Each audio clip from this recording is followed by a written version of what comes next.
E olha só, gente, por aqui a gente segue falando da crise de crédito no campo e o avanço do endividamento rural que tem acendido o alerta no agronegócio brasileiro. Dados da Serasa Experian mostram que a concessão de crédito rural e agroindustrial caiu 17% em 2025. Para você ter uma ideia, uma redução de quase 37 bilhões de reais em relação ao ano anterior.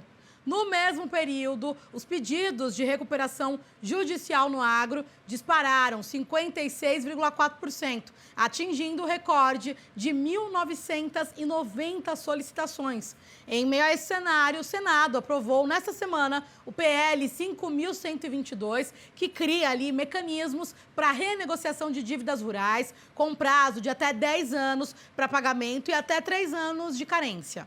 Bom, para a gente entender se a proposta pode aliviar, de certa forma, a situação financeira dos produtores e frear o avanço das recuperações judiciais no campo, a gente conversa agora com o Ricardo Amaral Siqueira, ele que é advogado fundador do RSSA, especialista em recuperação judicial e extrajudicial de empresas, já está por aqui com a gente. Ricardo, muito boa tarde, bem-vindo aqui ao nosso Agronotícias.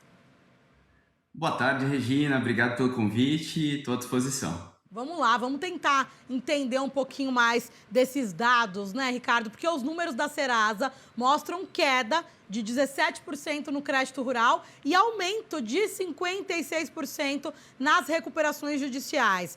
Essa relação, na sua avaliação, é direta, Ricardo? Com certeza. Nós ouvimos muito, né, a máxima de que o problema no agronegócio é o aumento nas recuperações judiciais. E o problema não está no aumento das recuperações judiciais, o problema está na crise, né? Então, a relação de causa e consequência, ou seja, você tem um aumento nas recuperações judiciais, justamente porque, primeiro, a gente está num período muito alongado com juros elevados.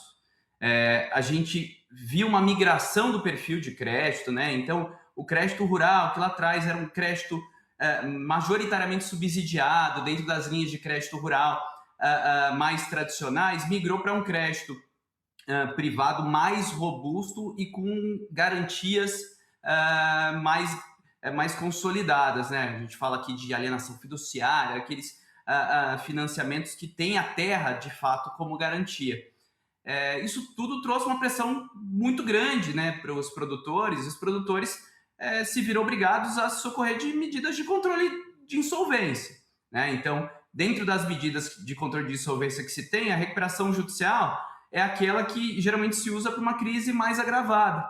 E é justamente o que a gente tem visto, né? Então, a gente tem fatores como o clima atrapalhando, a gente tem guerras que, de fato, geram encarecimento do preço de insumos, você tem instabilidade de preços. Quando você tem tudo isso junto, uma redução do crédito e a falta, obviamente, de oportunidade de renegociação, a renegociação tradicional, aquela que você bate a porta do banco e fala, olha, eu estou precisando renegociar meu crédito. O banco vira para você e fala, olha, eu tenho outro crédito, né? Geralmente esse novo crédito mais caro que o anterior, para que você consiga fazer essa renegociação, e isso não costuma ajudar, né? Então, fato é, sim, existe uma relação direta entre a queda da oferta de crédito, primeiro, dos próprios agentes de crédito retraindo a concessão de crédito com medo do risco, segundo, do próprio produtor também com medo de contrair um crédito ainda maior e não ter como pagá-lo. Então, o que a gente vê no agronegócio hoje é um cenário de resposta à crise que se vivencia, né?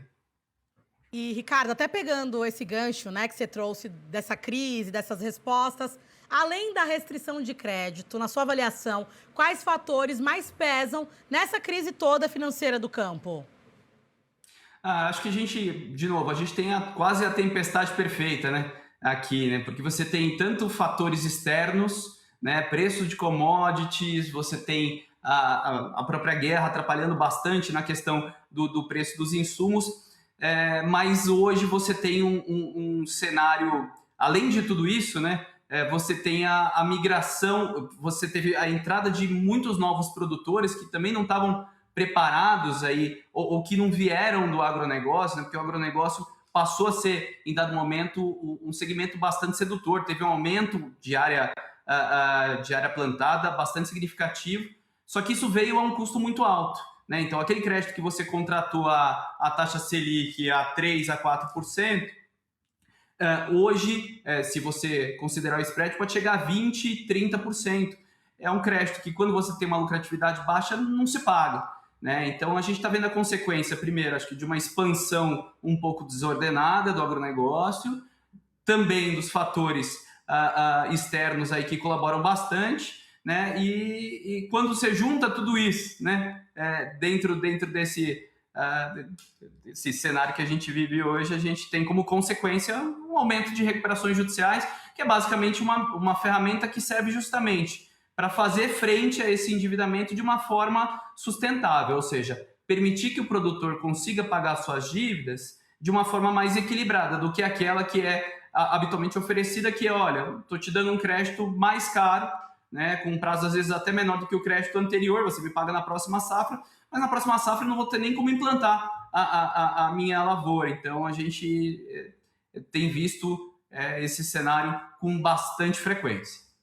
Certo, Ricardo. E aí, olhando para todo esse contexto, para esse cenário, a gente fala agora do PL 5.122, né? Olhando para essa renegociação das dívidas. O Senado, então, aprovou o PL, né? Claro que ainda tem ali, volta para a Câmara, tem outros passos, mas aprovou ali, prevendo até 10 anos para pagamento das dívidas e até 3 anos de carência. Como que você avalia essa proposta, olhando para todo esse cenário que o agro vive hoje? Eu acho a iniciativa excelente. Na realidade, são iniciativas como essa que deveriam ter sido adotadas antes para prevenir essa situação de crise, né? Se a gente tivesse a possibilidade de renegociar as dívidas de uma forma sustentável antes dela se agravar, talvez esse projeto tivesse até uma abrangência muito maior, né? Como é que surgiu esse projeto, né? O projeto 5.122, ele surgiu basicamente lá quando das enchentes do Rio Grande do Sul, né? Então esse projeto começou na Câmara lá atrás, que ia basicamente atender a esses produtores. O fato que o projeto acabou sendo enviado para o Senado com essa configuração, e o Senado alterou a configuração para dizer o seguinte: falou, não, olha, a gente tem um outro cenário hoje, a gente não precisa atender só quem teve de fato foi afetado por um evento de caso fortuito, força maior, tempestade, chuva. Não, agora a gente precisa atender todo mundo. A gente está numa crise muito mais grave, né? E trouxe essa possibilidade da utilização de fundos sociais para abrir novas linhas de crédito no agronegócio. De novo, está tentando resolver com crédito o problema da dívida, mas aqui de uma forma inteligente. Por quê? Porque ele propõe a redução, ou em alguns casos até exoneração total de juros de mora, de multas, que encarecem muito a dívida, e traz taxas de juros inferiores à taxa Selic, né? Então faz com que você tenha um desenho muito mais equilibrado de crédito para sanar suas dívidas. Então, se você tem uma dívida lá 30% ao ano, você tem uma possibilidade de saldá-la por uma outra dívida que vai te entregar ali um prazo mais alongado e uma taxa de 7,5%, de 8,5%, por exemplo.